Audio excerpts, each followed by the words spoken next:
Read the headlines for this hour on VTV News. Vietnam commits to developing completely sustainable seaports. Cần Thơ voted among 10 most appreciated destinations to visit in autumn. In our world news, APEC Finance Chief discuss sustainable growth.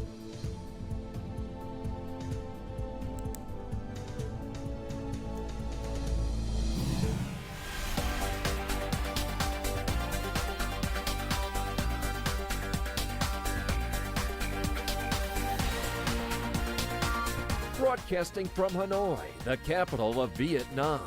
VTV News starts right now. Hello, it's 3 p.m. local time in Hanoi. You're watching VTV News.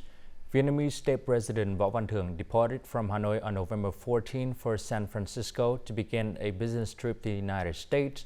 During his trip, he will attend the Asia-Pacific Economic Cooperation or APEC Economic Leaders Week at the invitation of U.S. President Joe Biden. The theme of the event is creating a resilient and sustainable future for all. APEC leaders will access the progress made in implementing the Territorial Plan of Actions on APEC Visions to 2040 with a particular focus on trade and investment, innovations, and sustainable and inclusive growth. Vietnam is an active member of APEC and has proposed numerous initiatives and over 150 projects in various fields.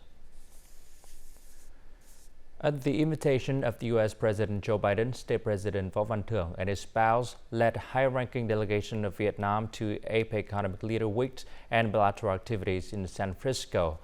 This event will be an opportunity for Vietnam to propose initiatives to contribute to APEC, as well as promoting peace, stability, cooperation, and maintaining APEC's role as a leading economic association in Asia-Pacific. With the theme of creating a resilient and sustainable future for all, the APEC Economic Leaders Week 2023 focuses on three overarching policy priorities to ensure an interconnected, innovative, and inclusive Asia-Pacific region. The participation of the state president at this event clearly demonstrates Vietnam's responsibility and initiative in contributing to APEC, thereby enhancing the country's position, as well as the role and position in the world. With the important significance of this year's APEC Summit and in the context of the strong development of Vietnam-U.S. relations in recent times, the state president's working trip has important significance. He will join APEC leaders in discussing major issues facing the region, promoting proposals for specific measures on trade, investment, science and technology, and cooperation in various fields. After more than 30 years, APEC currently has 21 member economies, accounting for 38% of the global population, 62% of GDP and nearly 50% of world trade. In that common success, there is the positive contribution of Vietnam during 25 years of participating in the forum. Most prominent is the fact that Vietnam twice took on the role of host in APEC 2006 and 2017. Vietnam is also one of the most active members in proposing cooperative initiatives and projects, with nearly 150 in many fields. At the same time, it holds important positions in the forum's mechanisms. We saw when the leaders met in Da Nang, a number of things happened in Da Nang. One was setting in motion the initiative to start rethinking APEC's vision. So hopefully Vietnam can play a role in helping address this competition and reduce the escalation in tensions. With experience and initiative, Vietnam will continue to accompany APEC on the upcoming development journey towards carrying out the plan to implement the APEC Putrajaya Vision 2040. Prime Minister Phạm Minh Chính has issued an official telegram to strengthen the management of auctioning the right to exploit minerals for common construction materials. The Prime Minister has requested the Ministry of Natural Resources and Environment to lead and coordinate with the Ministry of Finance, Construction, Justice, and People's Committees of provinces and cities to urgently review and inspect mineral mining rights auction activities.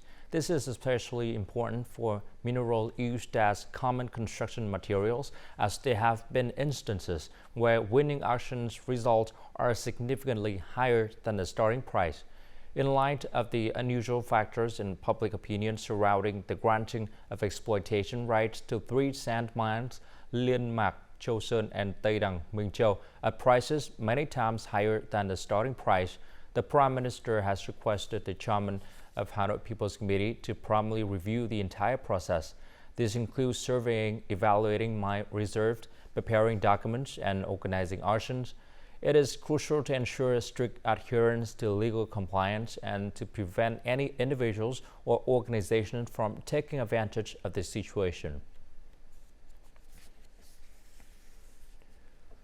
The Ministry of Transport is currently consulting with relevant ministries, branches, and localities to finalize the draft on adjusting the planning of Vietnam's seaport system for the period 2021-2030 with a vision toward 2050. One of the notable points in the draft is the inclusion of the Cần Giờ International Transshipment Port project in the list of priority development investment projects. The objective is for the seaport system to handle a throughput of more than 1,300 to 1,600 million tons of goods by 2030. Additionally, according to the draft, Vietnam's seaport system consists of 2 special ports, Hải Phòng Seaport and Bà Rịa Vũng Tàu Port, and 5 ports that are potentially planned to become special seaports. The estimated total investment capital required for the system by 2030 is over $14 billion. Sustainability criteria are set to become mandatory in seaport planning, construction, and commercialization after 2030. In line with this, the Vietnam Maritime Administration has issued a plan to execute a green port pilot project in certain seaports starting in 2023, with the intention of later expanding this model to other ports. More details in the following story. This port is a specialized facility for liquefied natural gas production and plays a central role in the area's green energy network. The port is incorporating modern technology in energy use management, resulting in a 20% reduction in monthly electricity consumption. By implementing an energy monitoring program, the warehouse can reduce electricity bills by $41,000 per month. This enterprise also takes a drastic approach to green development. Their initiatives include planting trees in open spaces, investing in rooftop solar power systems, reducing transportation emissions by building a centralized dining hall, and installing an inshore power system for docking ships. According to our plan for the period of 2024 to 2025, seaports across Vietnam will be equipped with a shore-to-ship power supply system. The seaport has transitioned all of its lifting equipment from oil to electric fuel. The investment we have made in green port development will provide us with opportunities in the future green economy. Green ports in Vietnam will be constructed based on 6 main criteria groups. These criteria include a specific scale that focuses on reducing emissions, implementing renewable energy solutions, and utilizing information technology applications in port operations. We have developed a set of green criteria and provide real-time updates on their implementation throughout the project phases. To qualify as a green port, seaports in Vietnam must announce their assessment of operational activities and achieved outputs. This is part of Vietnam's efforts to realize its goal of becoming an international logistics center. The entire country currently has over 10,000 products certified by the National One Community, One Product Program, or OCOP. Numerous OCOP products are not only favored by domestic consumers, but are also eligible for export to many foreign markets worldwide. Thanks to their significant efforts in researching production processes and leveraging available resources, Vietnamese businesses have successfully expanded their goods beyond national boundaries. This business is preparing export orders of green rice cakes, a popular dish in Vietnamese cuisine. To ensure its continued growth, this long-standing business has proactively upgraded its production technology, packaging process, and product quality to cater to the preferences of foreign markets. We have exported our green rice cake products to Japan and the US. Our Hopia products also have access to several foreign markets. Thanks to Oak COP certifications, we can gain trust from our customers and partners, which facilitates our promotional activities.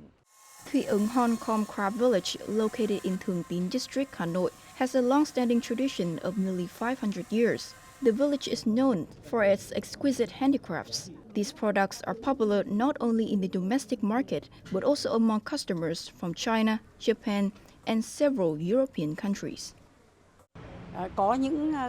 Some customers order finished products, while others only order blanks and customize them later.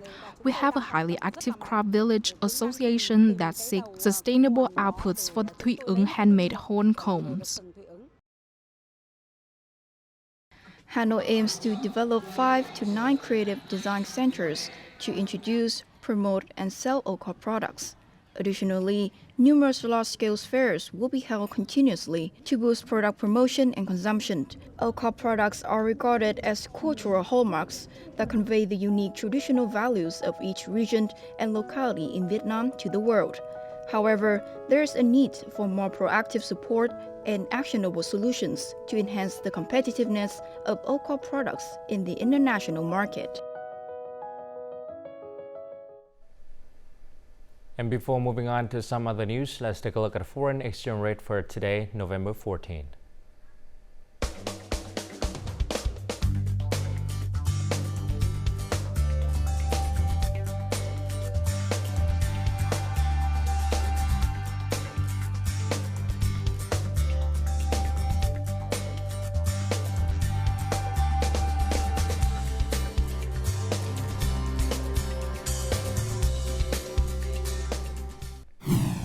Coming up next on VTV News, heavy rain in the central regions moving south.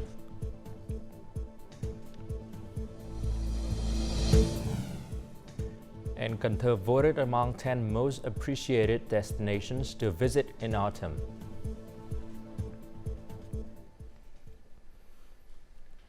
Heavy rain in the central region is moving south due to the movement of cold air. It is forecasted that the areas of Thừa Thiên Huế, Đà Nẵng, Quảng Nam, and Quảng Ngãi will experience rainfall ranging from 200 to 400 millimeters, with some areas receiving over 600 millimeters in the next 2 days.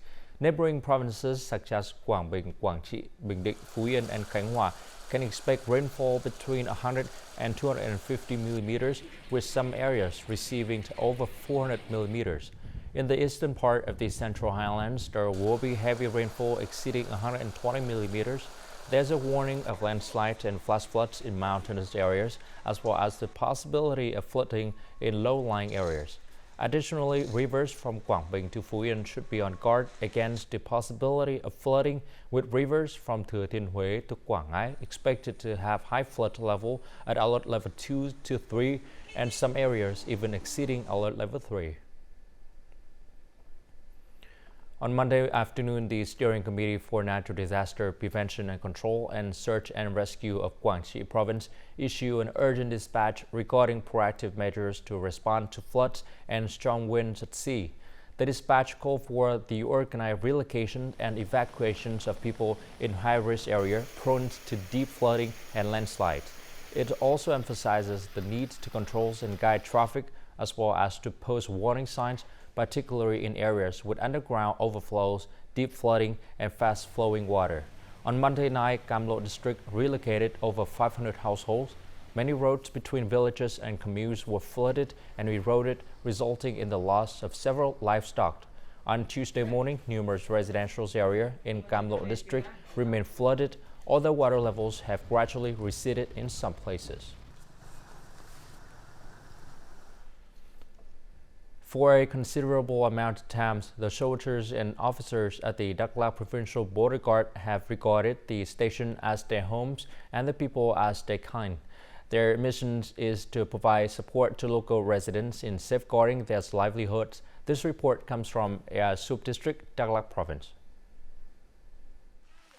The commune of Iarove, located near the border, is the most remote and disadvantaged locality in Đắk Lắk province. Despite this, some families are willing to move to the commune and settle down with the support of local authorities' projects. One of these families is a mixed 5-member household from Mỏ Cày district, Bến Tre province. They have been given 4 breeding cows as a gift. We were so happy to receive this support, so we worked hard to earn our income. Apart from cows, houses are also built for disadvantaged families. This particular house required a total investment of over $5,000. This long-standing practice aims to provide warm accommodation for impoverished households in the area, replacing their own makeshift houses. I am overwhelmed with gratitude. I am already quite old, and I cannot thank them enough for this house. We, as border guards, have taken it upon ourselves to take care of impoverished households in the border area. We hope to build a strong soldier people united front to safeguard the country's border security. The border guards diligently show up at the doorsteps of locals to offer assistance whenever necessary, even at midnight and when visiting households located in remote areas. This effort helps strengthen the connection between soldiers and people living in hard-to-reach borders. The Forest Protection Subdepartments of Hà Giang Province, in collaboration with the U.S. Denver Animal Foundations, celebrated Tonkin Snub-Nosed Monkey Day in 2023. The event aims to preserve the rare khao cạ snub-nosed monkey in Hà Giang. This species is one of the 25 extremely endangered and rare primates in the world that are at risk of extinction. The population of snub-nosed monkeys in the Khao Cạ area has increased from 60 individuals in 2002 to about 160 individuals. This represents a significant success for conservation efforts focused on this species and its habitat. As part of this year's Monkey Day, tourists and locals, especially students, were treated to a range of exciting activities. After attending the event, I realized the importance of protecting our natural environment and wildlife, particularly snub-nosed langurs. Snub-Nosed Monkey Day aims to raise awareness about the conservation work involved in protecting the forests and natural habitat of rare langurs. By doing so, people can contribute to maintaining ecological balance. Local residents are well aware of their responsibilities to protect the population of langurs. This contributes to the improved conservation of these rare primates. We have implemented economic support programs to encourage them to participate in conservation efforts. The support programs from international wildlife conservation organizations, combined with the joint efforts of local authorities and communities, play a crucial role in driving conservation efforts for snub-nosed monkeys in disadvantaged border provinces like Hà Giang. These initiatives aim to improve the living environment and population of snub-nosed monkeys. Cần Thơ City and Sapa Town in Vietnam have recently been voted by the famous Canadian travel website The Travel as one of the top 10 Asian destinations for tourists to visit during the fall vacation.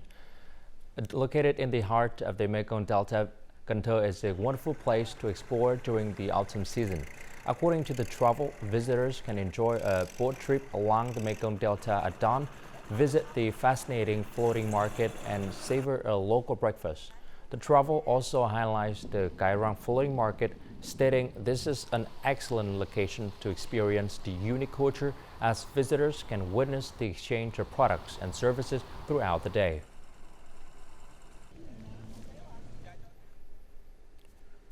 Promoting tourism through cinema is one of the most effective ways that have been adopted by many countries in the world. As Vietnam has stunning landscapes and beautiful beaches, many film directors chose coastal cities and provinces as their favorite film locations. After the success of Yellow Flowers on the Green Grass, directed by Victor Vũ, Phie province has become a popular tourist destination for both domestic and international visitors. This coastal village is now a favorite location of filmmakers. Since last year, 3 film crews came here to shoot their pictures. The picturesque village was introduced in several movies, making it one of the most popular tourist destinations. Thanks to the film cruise, we've seen a large number of tourists traveling here. We've earned much money and have good jobs. I traveled to Vietnam several times, but this is the first time I visited Phú Yên province. This is a wonderful place. I love the people and the food. We are very happy as what we are seeing is very different from what we had expected. We'll enjoy every moment of our journey. The success of yellow flowers on the green grass in 2015 has contributed to the development of Phú Yên tourism. The locality has received 10 film crews so far. When they filmed at Phú Yên, they contributed to introduce the local culture and people worldwide. Local authorities will continue to provide huge support for film crews, as we hope they'll help us promote the beauty of the country worldwide. Phú Yên province has received nearly 2.6 million visitors in the first 10 months of this year. Thanks to the film industry, the cultural values and natural beauty of this coastal province have been promoted worldwide. Authorities have mapped out plans to work with both domestic and international film directors to further promote the scenic treasures of the province. One of the activities at the Hanoi Creative Festival 2023 is a street called Solar System in the heart of Hanoi. This activity is part of the UK-Vietnam Season 2023 program organized by the British Councils from June to December this year. It aims to commemorate 50 years of diplomatic relations between the UK and Vietnam, as well as 30 years of the British Council's presence in Vietnam. The street spans over 8 kilometers and begins at Thống Nhất Park, passes through Hoàn Kiếm Lake, and ends at Hanoi Botanical Park. It provides children with a vivid visualizations of the vastness of the solar system and the insignificance of humanity. This event has been successfully held in various cities in the UK over the past 2 years, and Vietnam is the first country outside the UK to host it. The solar system in the heart of Hanoi will be open to visitors for another 10 days. The Hang Động Water Tower is a century-old architectural structure located on Hanoi streets of the same name. Originally built by the French in 1894, this ancient tower is currently undergoing renovations by architects and art experts to transform it into an art space that will be accessible to visitors. With Hanoi's inclusions in the UNESCO Creative Cities Network, this long-standing relic has been chosen as one of the industrial heritages to be repurposed as a creative hub. Inspired by the water-themed space, the design team comprising architect Cao Thế Anh and painter Nguyễn Đức Phương has transformed the Hang Động Water Tower into an installation art space, highlighting the significance of water sources in urban life. Through the design concept, our goal is to showcase the importance of water in urban life to the public. The Hang Động Water Tower has an internal structure consisting of 12 compartments. There are 8 large compartments on the outside and 4 smaller compartments inside. Drawing inspiration from the Asian concept of 6 types of water in nature, the designers have organized the art space into 6 main compartments. The design team will create an opportunity for visitors to hear various water sounds and demonstrate the connection between people and nature. We have made every effort to preserve the original architectural features of the ancient water tower. During his visit to Hanoi, a tourist from Ho Chi Minh City was excited to learn that Hang Động Water Tower would be transformed into a public art venue. As someone who is passionate about researching and writing books about history, this presents an opportunity for him to expand his knowledge of this unique heritage. This work bears the imprints of history and ancient architecture. Furthermore, the value of this heritage will be further perpetuated when it is turned into an art space and venue in Hanoi, the capital. The installation art space of Hang Động Water Tower will officially open to Hanoians and tourists from the first time from November 17th to December 31st. Coming up next in our War News, APEC Finance Chief discuss sustainable growth.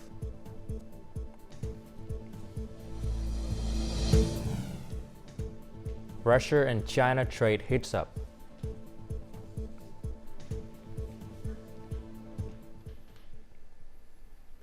The Asia-Pacific Economic Cooperation, or APEC Forum, commenced on San Francisco, United States on Monday, outlining the objective of the APEC Summit.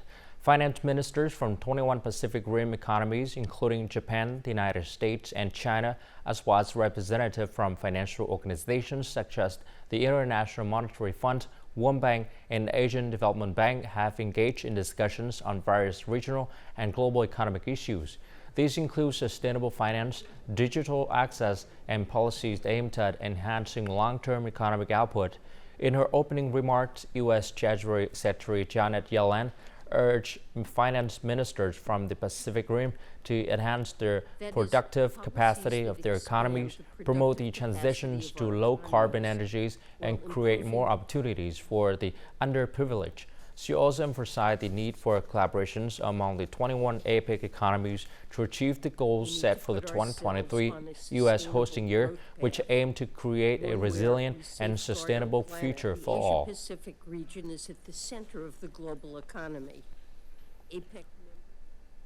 China has recently become Russia's most important trading partner, as trade between Russia and the West has declined sharply. Chinese products are gaining popularity among Russian consumers, partly due to the reintroductions of the cross-border visa-free policy for tour groups and the growth of digital shopping platforms. Following the resumption of the China-Russia cross-border visa-free policy for tour groups at the end of September, cross-border tourism between China and Russia is now gaining momentum. The border town of Phie in northeast China's Heilongjiang province is experiencing a significant increase in tourist numbers. During my travels here, I plan to shop for gifts for my family and friends. In Russia, we exchange gifts before New Year's Eve, and you can find great deals here in China. I enjoy shopping online and frequently place orders on platforms like Taobao because they offer a wide range of discounts and provide fast delivery. Growing demand from Russia has boosted trade activities across the Amur River, which is one of the key cooperation areas between Russia and China. Since the beginning of this year, there has been an increase in demand for Chinese goods in Russia. Our exports to Russia have exceeded $556 million, which is a 140% increase compared to the same period last year. Chinese goods have rapidly taken over the Russian market after the departure of Western brands. Furthermore, there has been a significant increase in the use of the yuan in Russia's exports. As a result, the trade turnover between the two countries in 2023 is projected to reach $200 billion, surpassing the target by 1 year. People applying for visas to visit Europe's Schengen area will soon be able to do so through an online platform. This shift towards digitization will eliminate the need for applicants to obtain a sticker in their passport. Once the change takes effect, individuals applying for a short stay in the Schengen area will be required to upload documents, data, and electronic copies of their travel documents containing biometric information, as well as make payments, all via the online platform. If approved after cross-checking the database, applicants will receive a barcode that they can either print out or store on a device. However, some first-time applicants or those with a new passport or updated biometric data may still be required to attend an in-person appointment. And now, as usual, let's continue with the weather forecast.